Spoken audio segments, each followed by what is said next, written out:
In today's tech video, we've got a quick and handy guide on how to change the language on your Sceptre Smart TV. So let's dive right in.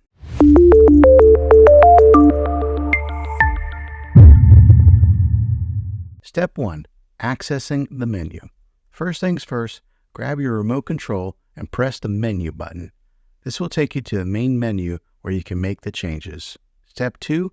Navigating to language settings. Now let's navigate to the settings option.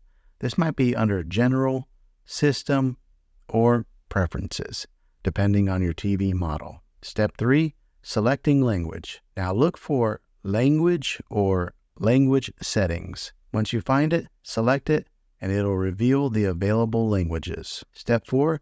Confirming language change. After selecting your preferred language, your TV might ask you to confirm the change.